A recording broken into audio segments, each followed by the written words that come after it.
Lord really broke my heart for you guys, for you men of God, and I just really wanted to dive in here.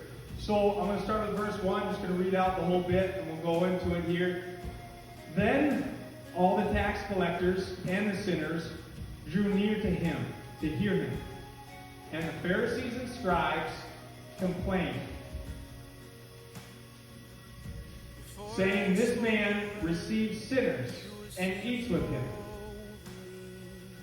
Now, I wasn't planning on going here, but I'm going to go there. So, how many know that when we are complaining, when we have a spirit of negativity, the Spirit of God cannot move and do what He wants to do? It completely blocks, how would you say, your ability to hear from heaven when you're operating in a spirit that He did not intend you to operate out of, right?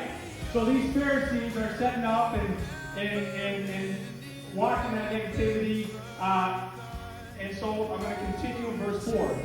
What man of you, having 100 sheep, so he's speaking to the Pharisees here, if he loses one of them, does not leave the 99 in the wilderness and go after the one which is lost until he finds it? You got on board, you got this.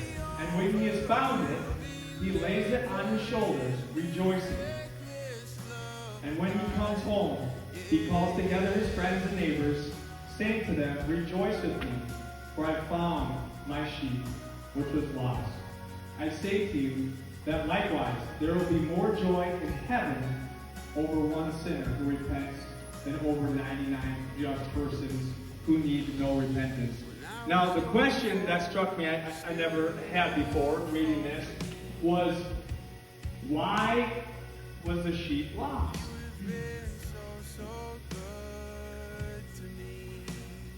Each and every one of us have a history. Right? I don't want to neglect that or ignore that or pretend that didn't happen, right? We're not never land here by any means, even though sometimes it can feel like that. But whatever road led you here, Brother shared earlier, no matter whatever road led you to see you're sitting right now, the Lord had you here for a reason. And I encourage you, brothers, to not make light of that and to take full advantage of the opportunity that's standing before you.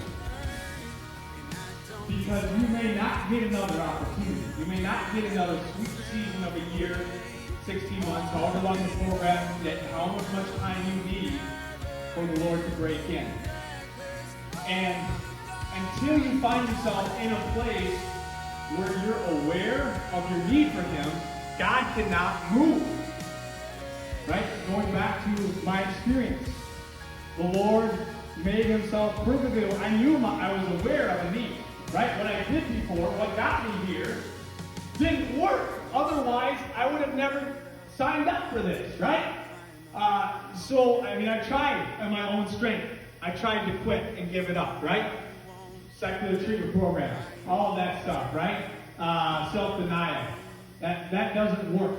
We need Him. And His power.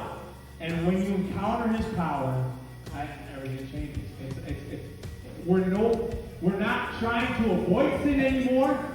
We come to God, and He brings us through. It's by His power that we can overcome. Overcome by Him.